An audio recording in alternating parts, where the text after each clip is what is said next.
Oke teman-teman, kali ini saya mau share bagaimana bintik air moisture ya terbentuk di fluida steam di PLTP. Jadi penyebabnya itu, kalau secara teori ya, penyebabnya itu tekanan yang tinggi, atau nomor dua, temperatur rendah, atau kualitas fluidanya yang emang dominated water ya, banyak airnya. Itu penyebabnya. Kalau yang high pressure itu kita tahu kan, kalau dari diagram TS ini, kalau tekanan naik itu gesernya ke kiri, artinya wujud fase airnya itu ke cair, ke subcool, semakin ke kiri semakin beku nanti ya, semakin ke kiri. Itulah kenapa high pressure itu jauh lebih ditakutkan daripada low pressure kalau di PLTP ya. Kita lihat di buku manualnya. Itu di PLTP kan operasinya 6,5 ya. Misalnya di tempat saya kerja itu 6,5 bar. Tapi di sini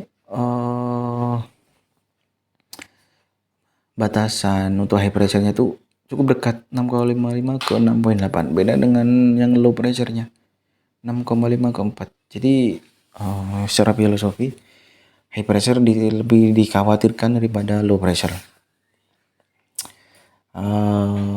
Maka dari itu ini harus dihindari high pressure ya. Tindakannya apa kalau misal high pressure itu terjadi ya? Kurangi beban, cekik, lakukan throttling di valve, turbin valve-nya. Karena tekanan akan turun. After valve, turbin valve-nya itu akan turun ketika setelah dicekik ya. Ya. Soalnya kan pasti kecepatan naik. Kecepatan naik kan pasti tekanan turun ya. Nah, kita ngejar di fase wujud zatnya, akan mempertahankan agar tetap kering. Kemudian yang low temperatur, ini kebalikan. Kalau lihat di diagram TS, kebalikan. Semakin low temperatur maka dia akan geser ke kiri. Tadi kan in high ya. Kalau high temperatur dia semakin geser ke kanan. Kalau low temperatur untuk steam fluid itu geser ke kiri, mendekati ke wujud saat cair ya. Penyebabnya itu ya karena memang kualitas airnya, kualitas steamnya. Kayak di Gunung Salak itu dia water dominated. Di mana PLTP yang lain tuh yang water dominated, Sarula mungkin ya, di Sarula Medan itu juga water dominated kalau nggak salah ya. Kalau yang kering ya alhamdulillah. Kemudian yang penyebab lainnya itu ya bad jacket atau bad insulation. Kan di pipa itu ada insulasinya teman-teman ya. Jadi kelihatan besar tuh, besar bukan karena pipanya segitu, itu besar karena ada jaketnya.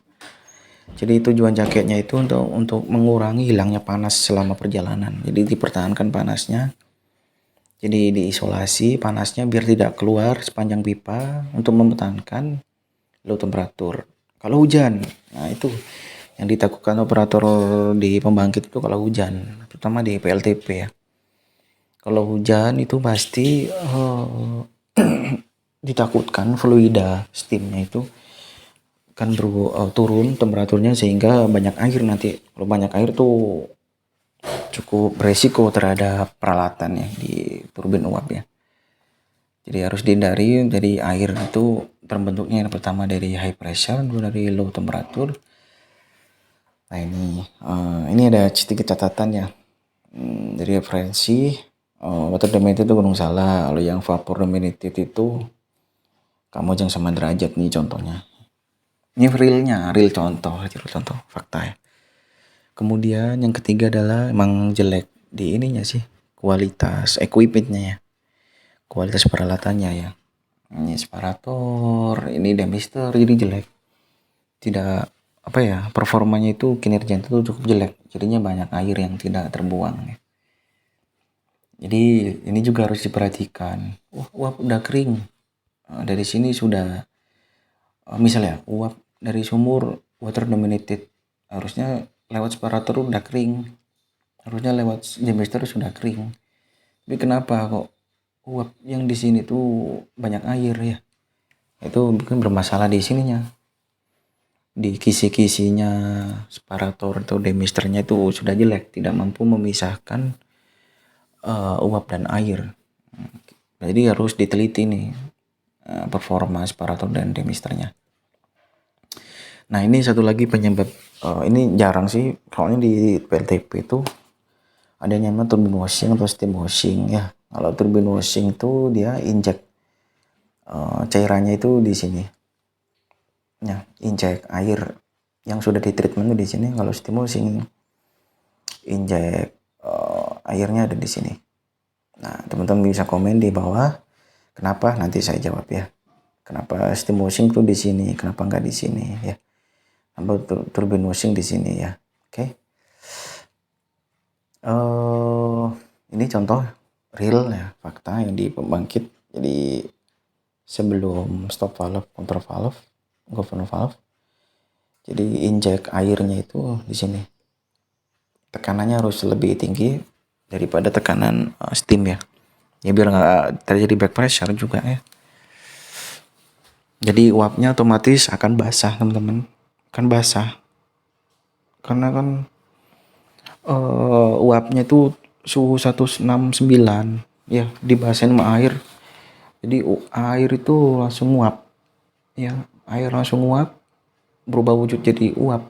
Makanya untuk agar berubah wujudnya itu tidak terlalu apa ya, benar-benar jadi uap kering itu, makanya tekanannya dinaikkan. Balik ke teori tadi kan, ketika tekanan dinaikkan dia akan cenderung ke sini fluida bentuknya, ke wujud cair gitu teman-teman. Kemudian apalagi, oh ini akibatnya, akibat kalau terjadi ada air ya di steam itu, akibatnya di turbin itu akan patah atau bengkok ya, di blade-nya tuh bengkok atau patah. Kalau bengkok tuh bahaya, dikasihnya ke vibrasi naik, tidak simetris, tidak unbalance ya. Tidak balance, tidak simetris, vibrasi naik, maka F-nya turun, P-nya otomatis turun, MW-nya megawattnya akan turun, kinerja unit turun, syukur-syukur unitnya trip, kalau tidak trip bisa jebol ya, turbinnya bisa rontok. Yang blade belakang, blade patah bisa mengenai blade yang lain, syukur-syukur dia jatuh ke kondenser. Kalau tidak jatuh dia mengenai blade yang lain, bisa rontok itu yang lain, karena cukup tinggi kan kecepatannya uap teman-teman ya itu ya. Kecepatan uapnya tinggi, putarannya 3000 rpm, menghantam kemana-mana blade-nya, akhirnya bisa rontok nih blade yang sini juga. Oke, itu teman-teman yang bisa saya share ya.